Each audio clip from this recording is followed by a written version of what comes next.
up against a team like Indonesia with the Fanny, with someone that can just dive into that back line, you need someone to be able to cover. And looking at Team Argentina's composition before they picked the Melissa, wait a minute.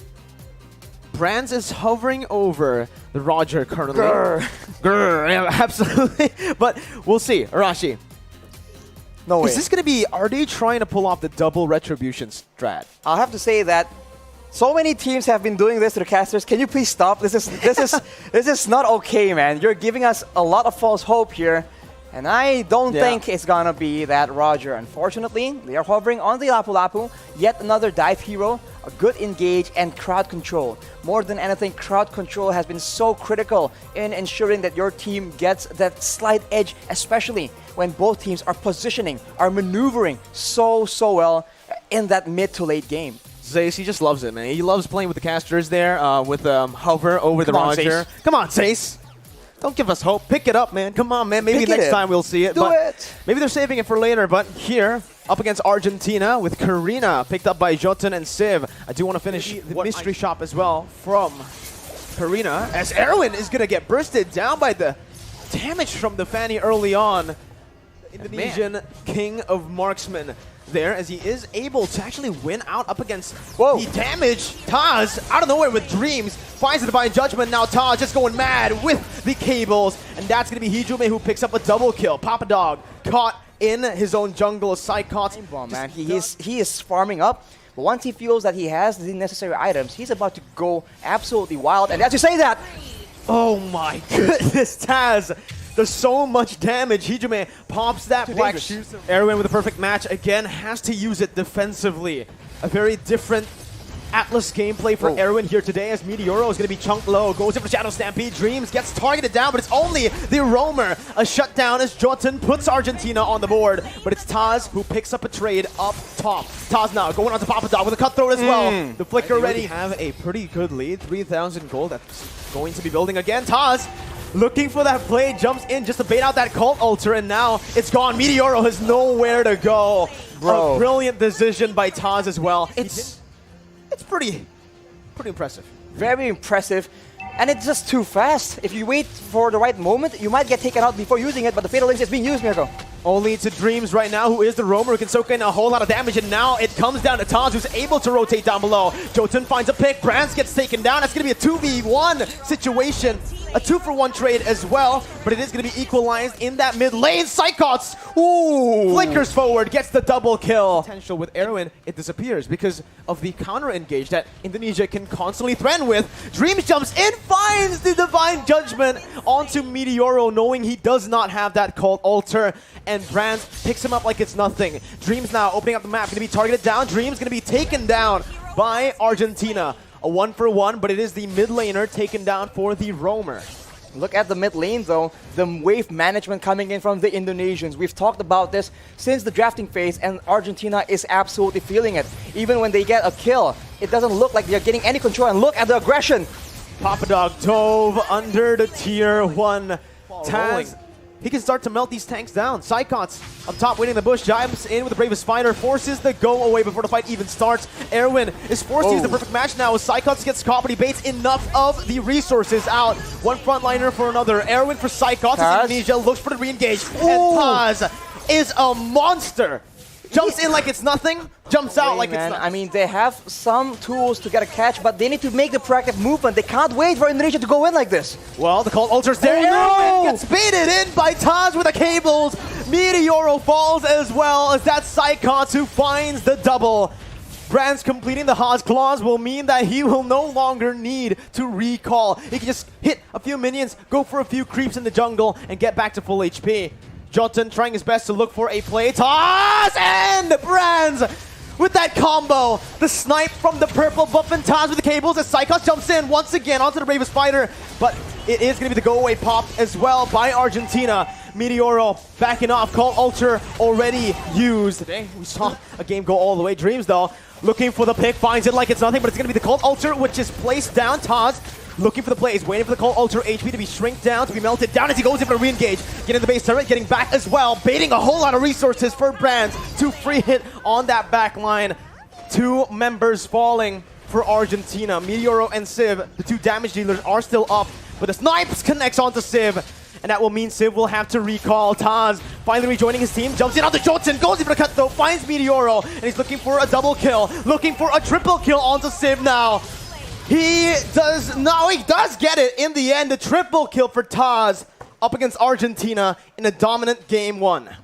Dominant for sure. This is why the Fanny has been so prioritized. It is disgusting. What is that damage, my guy? It comes in, it's just so much damage so fast. Because if there's some time for Argentina to try and react to it, to try and counter it. If he does that, he will have no more resources to actually defend himself. Obviously, your match MVP will go to the hands of this man right here, Taz. The mid laner, the jungler. At one point, he actually was the goal laner as well for EVOS. You're right. This man has been playing all the roles, and you can see that the experience has helped him to actually look for these ganks, to look for these openings around the map. He just knows how to read the situation. He knows when is the most optimal time to go in and go out. Because there's so many times where it seems like he predicts the counterplay coming, and he mind games them instead. And then once you're in that situation, now you're concerned. Unless they pull off a jungle Yuzong, we saw it once before, not by Taz. Phoveus is the attempt to counter from Argentina. But as we've mentioned before, I think, Phoveus isn't a hard counter for a 1-1. It can be a problem, especially if Phoveus is doing well. But otherwise, a 1-1 can absolutely outplay around that demonic force. Both heroes that Argentina are trying to counter with the Phoveus, 1-1 and Benedetta, have counterplay to the Phoveus, right? The Benedetta can just time the dashes. 1-1 actually winning out in the lane up against Clint right now, and Brad is actually able to get out. Wait! In the XP lane, it's a solo, it's a gank. It's a gank there, from 2v1. Erwin taken very low. That's the Inspire popped in. Brands looking for that kill onto Erwin. Will not be able to find it, but it's a lot of damage, and that pressure has been alleviated off the other members. Dreams gets caught. That's going to be the shadow kill to pick up another 1-for-1. This time, Argentina with their has so many wave clear tools to actually work around with. Psychots, Taz, as well as Hijime can all do that, but look at that aggression coming in, and they're not done yet. Jotun able to maneuver himself out of that position, but now he's going to get caught in the stun. Doesn't have the shadow kill to play with here. The guy as well, but a Luminal Blast forces Erwin to pop that circling eagle, leaving Jotun behind for Indonesia to take. Erwin trying to dish out damage back, but looking for that retribution battle, but decides to back off, using Eye for an Eye to get out of the circling eagle. Meanwhile, in the XP lane, Hijime and Saikon. In that EXP lane, that can't be good as the Indonesians are pushing the aggression, and look at that. Real world manipulation popped in. Jotun looking for an opening as Hijime jumps back to the black shoes, but it's going to be caught by Jotun, who was very patiently waiting. They're going to blast onto Civ and on towards Erwin as that's the crossbow attack opened up. Erwin taken low. Insane right now. 5-2.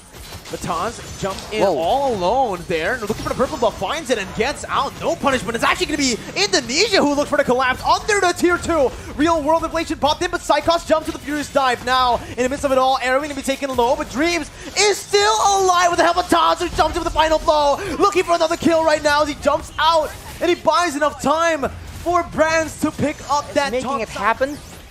That just shows, again, their skill and their class, and right now they are in the sides, in the wings, waiting for an opportunity. Psycuts always being so crafty in the positioning game, but look at that. Jotun has the Quad Shadow, gets out, but it's going to be chunked by Hijime, who follows him under the turret with the black shoes, gets out. Real world inflation popped in, but that's going to be Tatu, who targets him down with the final blow. Forcing the flicker out, Dreams taken down in the back lines by Papa Dog as he jumps into the demonic force. Hijime falls as well. Indonesia, too over-aggressive, finally punished here by Argentina, but Brands is looking for the crossbow attack. Pops in the end against Papa Dog, who gets the safety with the guiding wind. Taz still looking for his Psychots with the Black Dragon form now, still going for this fight. It's a 3v5, but Indonesia still are able to push Argentina back. More attack speed, and when you start to be able to actually dash faster than the Demonic Force, that's when Wanwan can actually somewhat counter the Phoveus. Taz is all alone, and he actually baits the entire team, baits some resources as well for Psychots. Goes over the Black Dragon form, petrifying Jotun. And just like that, that's the jungler taken out. That's also Meteoro who falls in the mid lane to Brands. Papa Dog isolated, zone away from the rest of his team as he'll be stunned up and he will be slain up in the top side. Look at Brents. 3-4-0. Yeah. So we'll see once again. Psychots wants to do whatever he wants as well with the Black Dragon form, just penetrating into that base, zoning 4 members away from the base turret.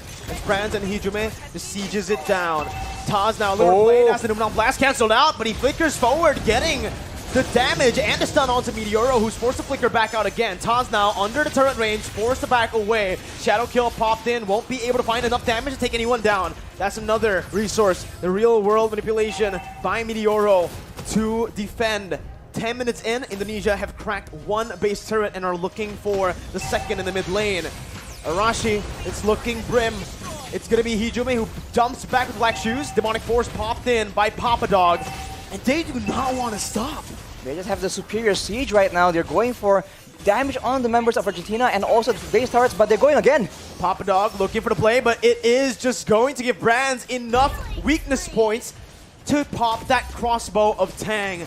Erwin low, forced to recall, and Indonesia are looking for the end. 2-0, Psychots jumps in again with that signature Petrify on 3. Finds a double before they end the game. 2-0. Indonesia will meet up against Cambodia in the upper bracket finals. What a performance, man.